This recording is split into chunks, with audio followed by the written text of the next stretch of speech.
Salutations! We are Group 4, and in this video, we're going to discuss about the Kuomintang Chinese refugees. So, first and foremost, what are the conditions that force the refugees to flee from their home country? Kuomintang refugees left China in 1948 to 1949 because the Kuomintang government was rapidly collapsing during the final phase of the Chinese Civil War.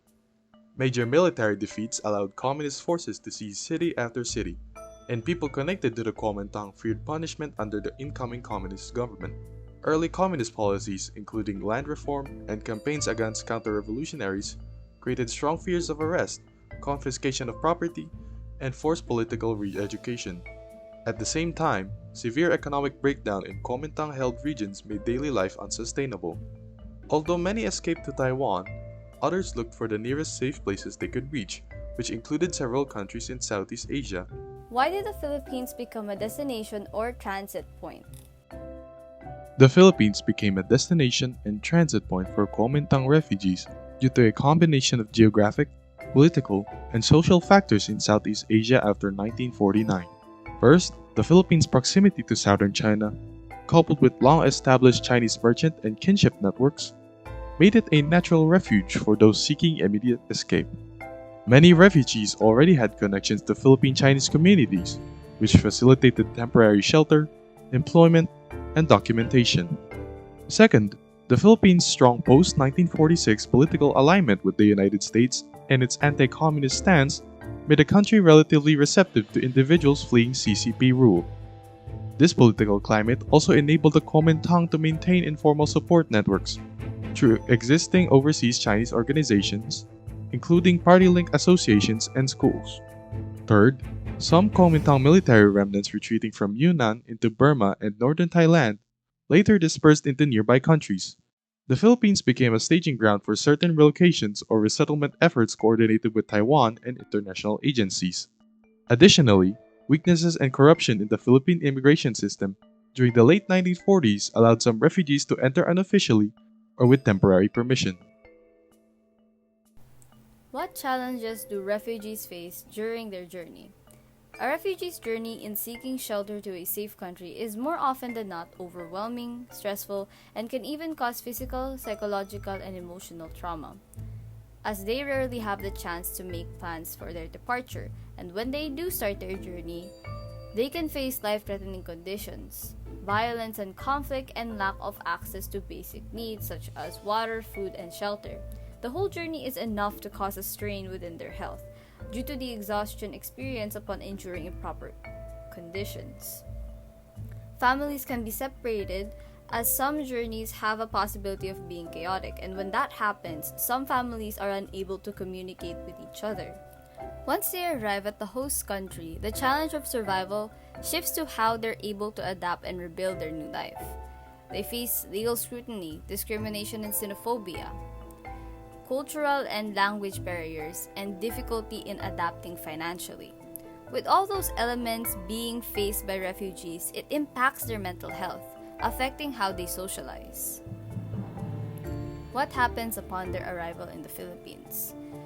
When they arrive in the Philippines, they first need to undergo a multi-step procedure that is managed by the Philippine government in collaboration with the UNHCR.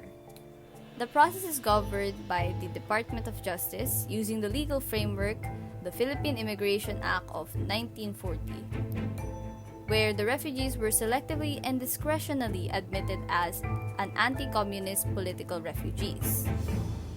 They were supported by the Philippine government and integrated into the established Chinese Filipino community, where the ROC and KMT actively shape the educational and political landscape. What are the day-to-day experiences of refugees living in the Philippines? With the information that is available on this specific topic, it seems that refugees seeking asylum or even immigration here are generally treated inclusively. One such example is the case of Abdul Karim Al-Halabi, who became a local business owner within the Philippines, having expressed gratitude and relative safety here. But just because they may be treated inclusively doesn't mean that it's all smooth sailing, as with the case of the village of Vietville, located in Puerto Princesa, Palawan. With funding for the village having dried up and economic factors at play, most had been forced to relocate and adapt to the new conditions. What remains were 5 families and a restaurant of the same name that had since turned from a Filipino-Vietnamese cooperative to a solely Filipino operation. Generally, though, their experiences can be similar to those of our own people here, both good and bad. What role do local communities, NGOs, and government agencies play? It is the government's responsibility to uphold its participation in the 1951 Convention relating to the status of refugees, the associated 1967 Protocol, and the 1954 Convention relating to the status of stateless persons.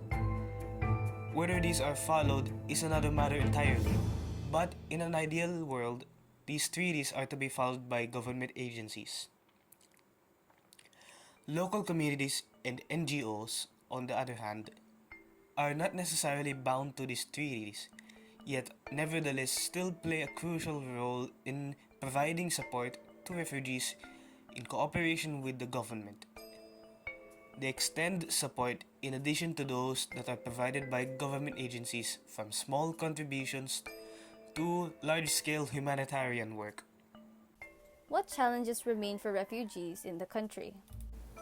Refugees in the country still deal with a bunch of tough hurdles, like unclear legal status that makes it hard for them to fully settle or access basic rights. Finding stable employment is also a struggle since many don't have the documents or connections needed to get hired. On top of that, getting proper healthcare can be difficult because of cost, distance, or lack of insurance. And even if they manage those things, language barriers often make daily life confusing, limit opportunities, and slow down their ability to integrate into local communities. What personal stories or testimonies highlight resistance and humanity? A lot of refugee stories show how strong people can be even when almost everything is taken from them. Some talk about families who rebuilt their lives from scratch, finding hope in small moments like a child returning to school or a new friend helping them navigate a foreign place.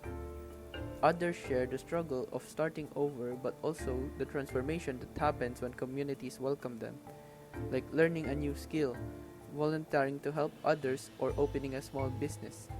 These moments capture not just survival, but the human capacity to grow, adapt, and keep believing in a better future. One example of this is the story of Doa al-Zamel, a Syrian refugee who survived a shipwreck in the Mediterranean Sea while protecting 2 infants who weren't even her own. She drifted for days and still refused to give up, showing insane courage and compassion. What cultural exchanges have happened between refugees and Filipinos? Refugees and Filipinos exchange culture by sharing their foods, traditions, skills, and ways of life. When refugees arrived in the Philippines, they brought their own culture, and Filipinos also shared theirs.